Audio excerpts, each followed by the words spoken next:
mais um vídeo para o canal para nós analisarmos a questão da leitura da Bíblia, algo que já fiz em alguns momentos e vamos continuar a fazer, observar certos pontos que, ao meu ver, são extremamente pedagógicos para crescermos no diz respeito à extração de significado e leitura da Bíblia. Nesse vídeo em si, eu quero tratar a questão da leitura de Paulo. A gente sabe da proeminência que Paulo tem no Novo Testamento, pelo número de textos que tem dele, e observar como é que se lê Paulo, ou nesse vídeo especificamente, mostrar o que parece ser a raiz ou fundamento de tantos equívocos na leitura de Paulo, presentes aqui nas leituras de Paulo, presentes no contexto evangelical brasileiro, que a gente vê nos podcasts, nas instituições religiosas e tantos outros lugares. Mas, se essa é a sua praia, se inscreva no meu canal, ative a notificação, compartilhe o vídeo, para que possamos discutir a respeito disso, com cuidado, muito cuidado mesmo. E vou projetar para a gente fazer, como eu faço com os meus alunos em aula, aqui um pequeno texto, para a gente ter uma direção do que eu estou falando, que eu estou chamando de leitura equivocada. De onde vem esse equívoco? Vamos lá, então.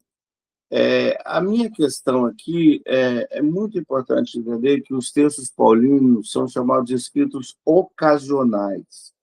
Vamos ter isso em mente. Eu abro lá, de Romanos até Filemão, vou lendo Paulo, e, de fato, as teses sobre o corpus paulinos foi desenvolvida por alguns teólogos, como Herman Ridderbos, James Dunn, Douglas Moo, F.F. Bruce, tantos outros autores que trabalharam a teologia paulina, que é extremamente importante do ponto de vista acadêmico.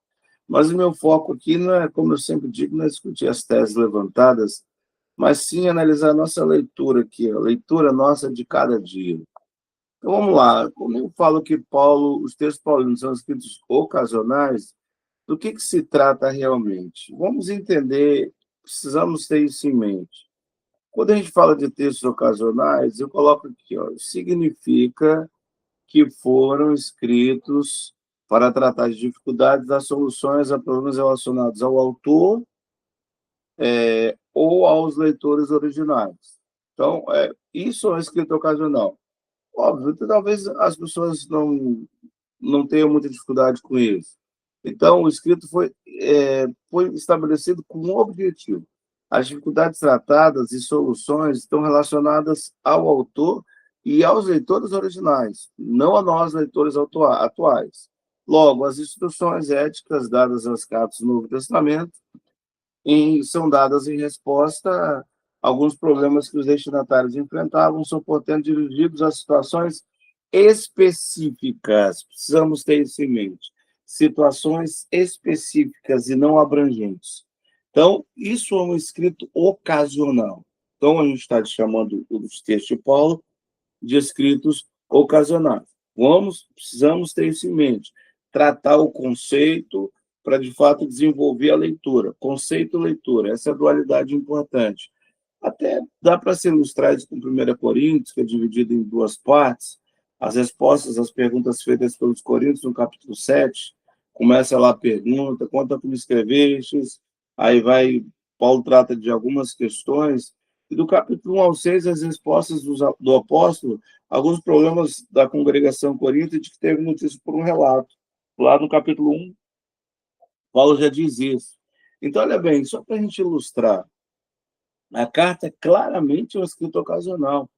Paulo ouviu lá uma questão sobre a igreja, tratou, depois responde as perguntas da igreja. Isso é um escrito ocasional, são situações específicas, inicialmente datadas, porque envolvem autor e leitores originais do primeiro século. Então, esse é um escrito ocasional. Aí, o que o intérprete faz com um texto ocasional? Obviamente, diante das questões vinculadas ao tempo e ao contexto cultural, o intérprete tem a responsabilidade de reconstruir do modo mais preciso possível a situação original. Então, essa leitura reconstrutivista que deu origem ao problema de que Paulo tratou, examinando o contexto social, histórico, cultural do cristianismo, como lá em Corinto. Sem essas informações, corremos o risco de entender mal o que estava sendo discutido na igreja, especificamente em Corinto, como a gente tratou aqui. Então, o intérprete, já que é um escritor ocasional, o que eu vou fazer? Eu preciso reconstruir. De fato, lá, o que Paulo está tratando a partir do contexto social, histórico e cultural, para entender as dinâmicas que envolviam substratos que estavam abaixo da questão da superfície, que é o texto. Então, é isso que o intérprete vai fazer. Ele precisa fazer isso. É verdade que esses laços históricos têm sido muito desprezados na pós-modernidade. A hermenêutica pós-moderna, a nova hermenêutica, não se preocupa muito com questões históricas, mas só com as apropriações de uma contextualização sincrética, para ver na chamada psicologização, triunfalismo e tantas coisas mais.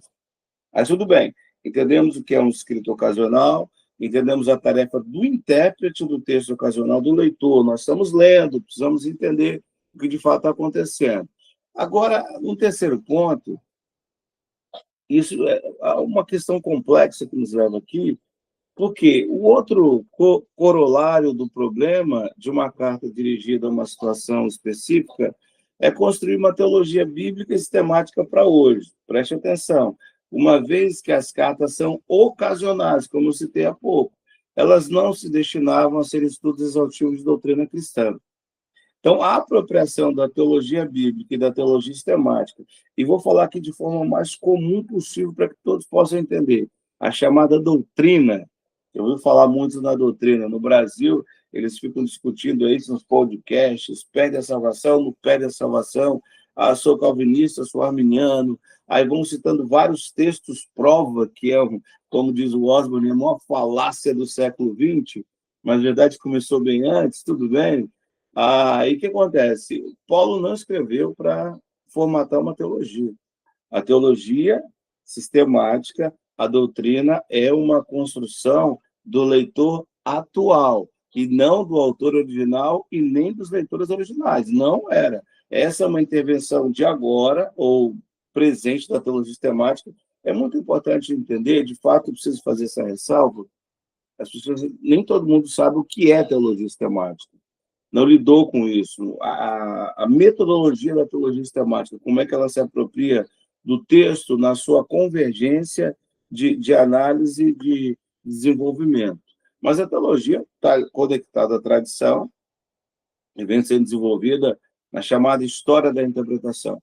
Mas uma coisa é certa, se nós voltarmos aqui, dermos um salto ad fontes, se formos lá em Paulo, Paulo não está falando de doutrina cristã, ele estava tratando o texto ocasional dentro de uma dinâmica presente lá. Eu posso me apropriar tirando princípios lá que sejam mais abrangentes? Essa é uma regra da contextualização, que é uma questão muito importante para ser tratada. Mas, inicialmente, o texto ocasional não se destinava a ser uma questão exaustiva que envolve doutrina cristã. Por isso que é meio perigoso a gente analisar isso. Tem que ser feito com o maior cuidado possível. Outro ponto é o texto ocasional e a proeminência. Mais um aspecto aqui, a respeito do qual o intérprete deve ter conhecimento quando procura determinar os princípios normativos contidos num texto, é a diferença entre questões principais e secundárias deles apresentadas. Então, é muito legal, porque no texto ocasional, por ter várias problemáticas presentes nas comunidades, respeito a Paulo, ele vai tratando, e a gente precisa entender, de fato, o que é secundário daquilo que é primário. E é evidente que existem leituras como análise do discurso, que trabalha com essa proeminência natural, principalmente a proeminência natural, que é muito importante. Nas abordagens retóricas lá colocadas por Paulo, usadas para entender Paulo como probatio, que é a tese colocada lá na sequência retórica de leituras de Paulo, todas essas questões corroboram demais para a compreensão, mas precisa entender, porque às vezes as pessoas estão lá, em 1 Coríntios, capítulo 11, usa véu, não usa véu, mas a proeminência dessa passagem é essa questão do véu, ou cobrir a cabeça, como está em grego. Será que é essa a ideia? As pessoas pecam na proeminência, colocam doutrina no negócio, quebra a questão ocasional, aí equívocos e equívocos aparecem na leitura de Paulo. Por fim, a relação do autor e sua referência e o leitor atual. É suficiente dizer que as cartas do Novo Testamento são ocasionais e tratam de questões específicas, vimos até agora. Ao mesmo tempo, isso aqui, evidentemente, que estou fazendo um resumo de alguns autores, do ponto de vista da hermenêutica, há evidências claras que os autores acreditavam que estavam comunicando era normativo, pelo menos para os leitores originais. Claro, então a gente tem até uma dinâmica legal, quando você se foca muito na leitura, as cartas de Paulo, elas normalmente têm uma seção forte de imperativos.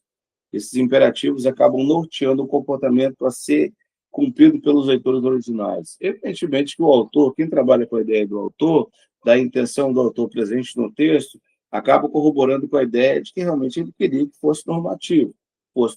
Lembrando, texto não tem intenção, quem tem intenção é o autor. Isso é uma máxima verdadeira, não há como fugir disso. Além disso, tendo em vista que as instruções dele sempre se baseiam em convicções teológicas, é inevitável concluir que os ensinamentos oferecidos às igrejas que viviam determinadas circunstâncias são aplicáveis a qualquer igreja, indivíduo, ao longo dos séculos, em circunstâncias semelhantes. Aqui, essa tese, ela é extremamente importante e pedagógica para entender como a igreja atual se apropria, o povo de Deus, não falo da igreja como uma coisa, como uma instituição, o povo de Deus, como a igreja, se apropria dos textos dirigidos, por exemplo, à igreja de Corinto. Então, claro, a convicção teológica do autor, que é alguém teísta, Paulo, acredita de fato em Deus, expõe Jesus lá, de fato, como a partir de todas as dinâmicas conquistadas por ele, da redenção. Então, se pega isso, imagina que são aplicáveis em circunstâncias semelhantes. Ainda assim, por exemplo, você pega Paulo discutindo a carne sacrificada a ídolos. Essa é uma dinâmica datada. Não tem carne sacrificada a ídolos hoje. O que, de fato, é o princípio normativo para ser contextualizado hoje? O que, de fato, não está agarrado à cultura que seja impedido de ser tratado aqui? Novamente, digo que essa é uma questão muito complexa, diferente do que se faz hoje. O indivíduo, não, vamos aplicar agora. Tem até um pregador muito conhecido no Brasil que diz que pregação é leitura, explicação e aplicação. Um absurdo. A contextualização começa na exegese. Exegese e contextualização faz parte da mesma tarefa hermenêutica. A compreensão já é contextualização. Não tem como fugir disso. Mas essa é uma dinâmica negada, exemplo, na academia, que as pessoas negam isso. Não, isso é um texto datado. Quem disse que tem que ser contextualizado? A igreja, sim, contextualiza, mas muito mal, infelizmente, porque falta o conhecimento para se tratar isso. Portanto, as cartas do Novo Testamento são, ao mesmo tempo, ocasionais e normativas, as duas coisas. O meio para determinar a normatividade de uma passagem é examinar cautelosa e rigorosamente a ocasião do escrito em um contexto social, cultural e histórico, e depois procurar descobrir os princípios gerais que podem ser transferidos para nós hoje. Como eu coloquei anteriormente, você tem que analisar a ocasião em que o texto foi tratado, em que ocasião. Aí você tem que trabalhar os princípios gerais que podem ser transferidos. Ao fazer isso, as perguntas como? Essas perguntas são importantes aqui para a gente analisar. O assunto que nós estamos traindo no princípio é o principal do texto, a proeminência que eu citei há pouco. É esse dado com clareza? Que outras passagens precisamos estudar para corroborar o ensino e ter quadro mais completo possível do Conselho Bíblico Integral sobre o assunto? Essas problemáticas são muito legais. É proeminente essa ideia que eu vou transferir? É ensinado com clareza? Porque, exemplo, 1 Coríntios capítulo 5, Paulo entrega a Satanás. O que é entregar a Satanás? Esse não é um texto claro. Ainda assim, muita gente entende ali um princípio geral para contextualizar aplicado na chamada doutrina da disciplina na igreja, mas não é um texto claro. Então, é perigoso fazer doutrina em texto que não seja claro. Essa é até uma fala da reforma. Então, claro que eu preciso do contexto contextual canônico, do contexto da exegese contextual canônica, melhor dizendo, para poder entender, de fato, como a unidade e a diversidade caminham a partir daquele texto, que é, de novo, um exercício bem complexo de fazer. Então, vamos extrair, nos precaver, fazendo isso, vai acabar se precavendo de extrair princípios que não estejam no texto, ou que não sejam corroborados pelo restante das escrituras. Então, vamos lá. Qual a dinâmica que nós temos? Para sintetizar. Paulo é um texto ocasional? É. É um texto inicialmente datado? É, porque ele trata de questões específicas no contexto dele e dos seus leitores originais. Essa é uma máxima. O que eu posso fazer como leitor? Tentar entender o que ele queria dizer aos leitores originais, a partir da ocasionalidade trabalhada ali e também dos aspectos normativos colocados pelos imperativos. É verdade. Eu vou trazer isso como um princípio geral. Aí a discussão toda está aí. Tá bom? O que é datado, o que é cultural e o que é supracultural. Tem elemento supracultural que continua no texto? A igreja, comumente, ela professa isso, que a Bíblia continua com vínculo de autoridade, uma vez lida corretamente, sendo trazida para o contexto. Já para o pessoal que é teu literário, que nem acredita na história, nada disso, para o pessoal que é um ateísmo mais dogmático, vai dizer, não existe, é um texto tratado, ponto final. Agora, nós que acreditamos na Sagrada Escritura, precisamos entender que a contextualização é uma tarefa bem complexa mesmo. Então, temos que tomar cuidado. E a maioria das coisas que se vê hoje são coisas esdrúxulas. O indivíduo pega um texto lá e trata isso já como doutrina, esquecendo que o texto é, de fato, ocasional. A Romanos 9, estamos falando aqui de dupla predestinação. Não estamos falando de dupla predestinação, mas e a ocasionalidade do texto? O que, de fato, Paulo queria dizer aos leitores originais? Essa questão é desprezada. Por isso que eu sempre digo nos meus vídeos, as discussões que temos em podcasts, a maioria deles é muito inútil. Eu também não posso falar com muita propriedade, que eu já desisti de assistir há muito tempo.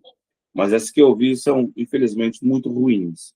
Então, leitor, para ler Paulo, é necessário entender que, de fato, este é um texto ocasional e aplicar esses princípios para que, de fato, possa se extrair significado.